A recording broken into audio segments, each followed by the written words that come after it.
भाई पिछले अपडेट में मैंने आपको बताया था कि अमेरिका भी स्ट्रेट ऑफ हॉर्मुज को बंद कर देगा।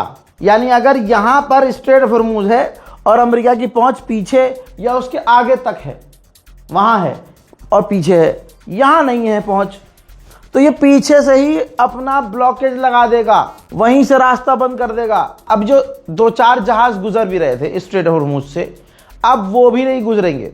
हाँ, अब वो भी नहीं गुजरेंगे। और पिछली ही रिपोर्ट में मैंने बताया था कि जब अमेरिका ब्लॉक करेगा रास्ता, तो स्पेशली वो भारत और चाइना के लिए भी रास्ता बंद कर देगा। अब खुलवा कर दिखा दे मोदी जी। अब जो है मोदी जी, ये देख लो भैया मेरे दोस्तों, आपके सामने डोनाल्ड ट्रंप की धमकी है। कहा कि तो बात यह है कि मीटिंग अच्छी रही और ज्यादातर बातों पर सहमति बन गई, लेकिन सबसे मेन मुद्दा यानी न्यूक्लियर पर बात नहीं बनी। अब इसी वक्त अमेरिकी नौसेना स्ट्रेट ऑफ हॉर्मुज से आने जाने वाले सभी जहाज़ों के नाकेबंदी शुरू कर रही है। हम चाहते थे कि सब कुछ सामान्य रूप से चले, लेकिन ईरान ने यह कहकर रोक दिया कि वहां कहीं समुद्र सुरंगें, माइंस बिछी हो सकती हैं, जिसके बारे में सिर्फ उन्हें पता है। यह दुनिया को धमकाकर वसूली करने जैसा है और अमेरिका ऐसी धमकियों के आगे कभी नहीं झुकेगा। मैंने अपनी नौसेना को आदेश दिया है कि अंतर्राष्ट्रीय समुद्र में उन सभी जहाज़ों को रोकें जिन्होंने ईरान को अवैध टैक्स टोल दिया है। जो भी ऐसा करेगा उसे सुरक्षित रास्ता नहीं मिलेगा। हम ईरान द्वारा बिछाई गई समुद्री सुरंगों को नष्ट करना शुरू करेंगे। अगर किसी भी ईरानी ने हम पर या किसी शांतिपूर्वक जहाज पर हमला किया तो उसे नेस्तनाबूद कर दिया जाएगा। ईरान अच्छी तरह जानता है कि इस स्थिति को कैसे खत्म करना है, जिसने उनके देश को पहले बर्बाद कर दिया है। उनकी नौसेना और वायुसेना खत्म हो चुकी है और रडार सिस्टम बेकार हैं। उनके कई बड़े नेता मारे जा चुके हैं। ये सब उनकी परमाणु महत्वाकांक्षा की वजह से हुआ है। नाकेबंदी जल्द ही शुरू होगी और इसमें अन्य देश भी शामिल होंगे। ईरान को इस अवैध वसूली से फायदा नहीं उठाने दिया जाएगा।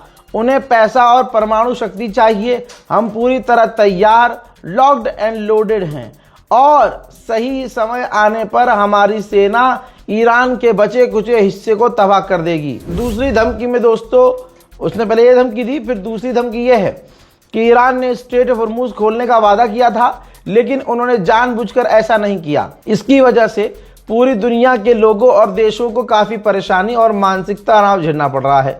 वे कह रहे हैं कि उन्होंने पानी में, समुद्र में बम यानी माइंस बिछा दिए हैं, जबकि उनकी नौसेना और सुरंग बिछाने वाले जहाज लगभग खत्म किए जा चुके हैं। भले ही उन्होंने ऐसा किया हो, पर कौन सा जहाज मालिक ऐसा जोखिम उठाना चाहेगा? इससे ईरान और उसके बचे कुचे नेताओं की साख को बहुत बड़ा नुकसान उठाना पहुंच सकता है। अब उनके लिए यह बेहतर है कि वे इस अंतर्राष्ट्रीय जल मार्ग यानी रास्ते को जल्द से जल्द खोलें। यानी फिर से ट्रंप ने धमकी दी है और कहा है कि वो हर कानून का उल्लंघन कर रहे हैं। मुझे उपराष्ट्रपति जेडी वेंस, विदेश विशेष दूत स्टीव विकटॉफ और जैरेड कुशनर ने इस्लामाबाद में हुई मीटिंग की पूरी जानकारी दी है।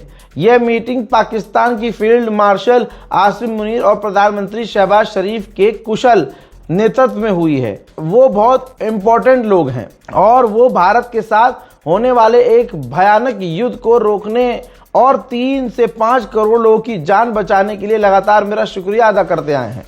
मानवता की ऐसी बातें सुनना हमेशा अच्छा लगता है। बहरहाल मेरे दोस्तों, ये जो लंबी लंबी बकलोलियां चल रही हैं, देखिए जो हारता है उसे इतनी लंबी बातें करनी पड़ती हैं, जो जीतता है उसे इतना लंबा लिखना नहीं पड़ता है, हर चीज साबित नहीं करनी पड़ती है। पाकिस्तान की इससे चापलूसी की है। पहली बार डोनाल्ड ट्रंप ने जिंदगी में अगर किसी की चापलूसी की होगी तो वो पाकिस्तान की है। भारत के हम लोगों को और खासकर मोदी सरकार को बहुत बुरा लग रहा है। गोदी मीडिया को और ज्यादा बुरा लग रहा है, लेकिन क्या करें, मोदी सरकार, गोदी मीडिया की हरकतें ही ऐसी हैं। हमें लगता है कि मीम बना देंगे, हम पाकिस्तान को नीचा दिखा देंगे, हो गया काम। लेकिन दुनिया की तमाम ताकतें पाकिस्तान की तारीफ कर रही हैं। भले ही पाकिस्तान इस मीटिंग को कामयाब करवाने में फेल हुआ, लेकिन अहम चीज़ ये है कि अमेरिका हो, फ्रांस हो, जर्मनी हो, ब्रिटेन हो, सऊदी अरब हो, सब एक लाइन से शुक्रिया अदा कर रहे हैं कि भाई पाकिस्तान ने बढ़िया काम किया। क्योंकि अगर डील नहीं हुई तो इसमें पाकिस्तान की कोई गलती थोड़ी है। पाकिस्तान ने तो प्लेटफॉर्म मुहैया कराया और पूरी ताकत से दोनों को मनाने की कोशिश की। अब जो ये 2 ट्वीट किए हैं, इसमें एक बात क्लियर हो गई है कि अमेरिका की फौज कमज़ोर है, डोनाल्ड ट्रंप हारा हुआ है। बेचारा एक तरफ कह रहा है कि हमने ईरान की नेवी को तबाह कर दिया है, दूसरी तरफ स्ट्रेट ऑफ हॉर्मुज़ साला फिर नहीं खोल पा रहा है। अबे अगर ईरान की नेवी खत्म हो चुकी है तो सीधा स्ट्रेट ऑफ हॉर्मुज़ में आओ और रास्ता खुलवा लो। नहीं, स्ट्रेट ऑफ हॉर्मुज़ में नहीं आ रहा है, फिर भी कई 100 किलोमीटर पीछे से इसने रास्ता बंद कर दिया है। अब रास्ता बंद कर दिया है और ये कह रहा है कि लोगों से जो पैसा वसूल रहा है ईरान जहाज़ों से, ये बर्दाश्त नहीं किया जाएगा, इसलिए हम रास्ता बंद कर रहे हैं। अबे कल तक पैसा देके कुछ जहाज निकल तो रहे थे, अब इसने अमेरिका ने पूरी तरह से बंद कर दिया कि अब कोई नहीं जाएगा। यानी ईरान कुछ पैसा ना कमा ले, इसलिए अब सारी दुनिया को और मुसीबत में डोनाल्ड ट्रंप ने डाल दिया है। अब सुन लीजिए आगे की जानकारी। ईरान के लिए दुआओं की जरूरत है। नेतन्याहू इमरजेंसी मीटिंग कर रहा है, काफी हाई लेवल की emergency meeting.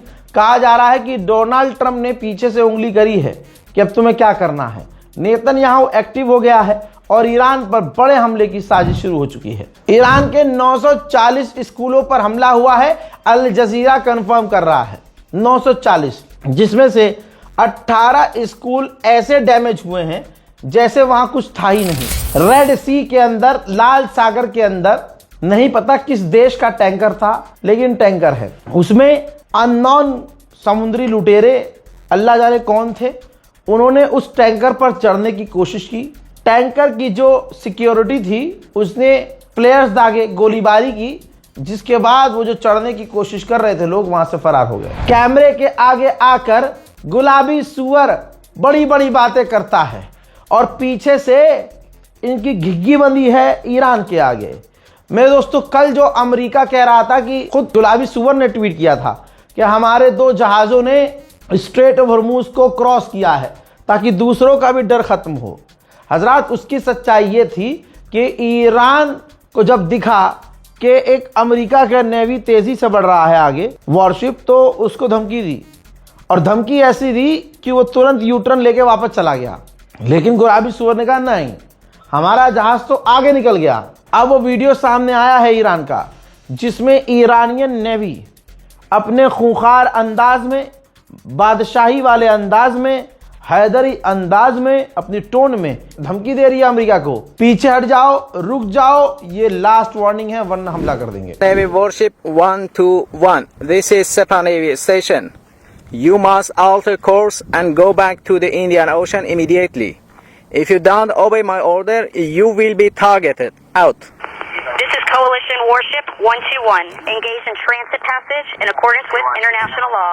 No challenge is attended to you. US Navy Warship transiting in the vicinity for J report and Oman Sea. This is Sepah Navy. This is Sepah Navy. Last warning, last warning, last warning.